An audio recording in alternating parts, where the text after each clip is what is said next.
ಪಂಚಾಯಿತಿ ಅಧ್ಯಕ್ಷ ಸ್ಥಾನ ಬಿಟ್ಕೊಡಲ್ಲ. ನಾವು ರಾಜಕೀಯ ಜೀವನದಲ್ಲಿ ನೋಡಿದೀವಿ, ಒಂದು ಪಂಚಾಯಿತಿ ಅಧ್ಯಕ್ಷ ಬೇರೆಯವ್ರಿಗೆ ಅವಕಾಶ ಮಾಡಿಕೊಡು ಅಂದ್ರೆ ಅಣ್ತಂಬಂದರಿಗೆ ಬಿಟ್ಕೊಡಲ್ಲ ಪಂಚಾಯಿತಿ ಅಧ್ಯಕ್ಷರು.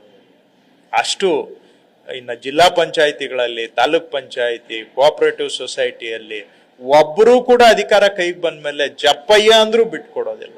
ಅಂಥದ್ದು ಒಂದು ಮುಖ್ಯಮಂತ್ರಿ ಸ್ಥಾನವನ್ನೇ ಮನಸ್ಸು ಹೃದಯವನ್ನ ನಿರಾಳ ಮಾಡಿಕೊಂಡು ಅವರು ಇನ್ನೊಬ್ಬರಿಗೆ ಅವಕಾಶ ಮಾಡಿಕೊಟ್ಟಿದಾರಲ್ಲ, ಇದನ್ನ ನಾವು ನೋಡಿದ್ವಲ್ಲ, ನಮಗೂ ಒಂದು ಸೌಭಾಗ್ಯ ಅಂತ ಹೇಳ್ಬೋದು. ಅದು ಸಿದ್ದರಾಮಯ್ಯನವರ ದೊಡ್ಡತನ.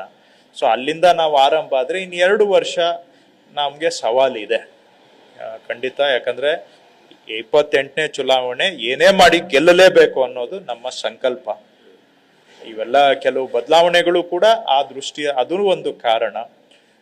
ಸೊ ಹಾಗಾಗಿ ಒಂದ್ ಕಡೆ ಸಿದ್ದರಾಮಯ್ಯನವರು, ಇನ್ನೊಂದು ಕಡೆ ಶಿವಕುಮಾರ್ ಅವರು, ಅವರಿಗೆ ಇನ್ನೂ ವಯಸ್ಸಿದೆ, ಏನೋ ಒಂದು ಮಾಡಬೇಕು ಅನ್ನೋ ಛಲ ಇದೆ. ಎಲ್ಲದಕ್ಕಿಂತ ಮುಖ್ಯವಾಗಿ ಏನಾದರೂ ನನ್ನ ಹೆಸರು ಉಳಿಯೋ ಹಂಗೆ ಒಂದು ಕೆಲಸ ಮಾಡಬೇಕು ಅಂತ ಆಸೆ ಇದೆ ಶಿವಕುಮಾರ್ ಅವ್ರಿಗೆ.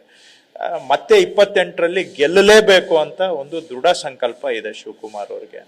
ಸೊ ಒಂದ್ ಕಡೆ ಸಿದ್ದರಾಮಯ್ಯನವರ ಅನುಭವ, ಇನ್ನೊಂದ್ ಕಡೆ ಶಿವಕುಮಾರ್ ಅವರ ನಾಯಕತ್ವ ಮತ್ತು ಅವರ ಛಲ, ಇವೆರಡೂ ಸೇರಿ ಏನಾದ್ರೂ 2 ವರ್ಷದಲ್ಲಿ ಮತ್ತಷ್ಟು ಜನಪರ ಕೆಲಸ ಮಾಡಿ, ಏನಾದ್ರೂ ನಮ್ದು ನ್ಯೂನ್ಯತೆಗಳಿದ್ರೆ ಸರಿ ಮಾಡಿಕೊಂಡು 28ರಲ್ಲಿ ಏನೇ ಮಾಡಿ ಗೆದ್ದು ಬರಬೇಕು. ಕರ್ನಾಟಕಕ್ಕೆ ಒಳ್ಳೆ ಸರ್ಕಾರ ಕೊಡಬೇಕು, ಭವಿಷ್ಯದಲ್ಲಿ ಒಳ್ಳೆ ಆಡಳಿತ ಕೊಡಬೇಕು ಕರ್ನಾಟಕಕ್ಕೆ, ಮತ್ತೆ ಕಾಂಗ್ರೆಸ್ ಅನ್ನ ಸರ್ಕಾರ ತರಬೇಕು. ಇದು ನಮ್ಮ ಮುಂದೆ ಇರ್ತಕ್ಕಂಥ ಸವಾಲು.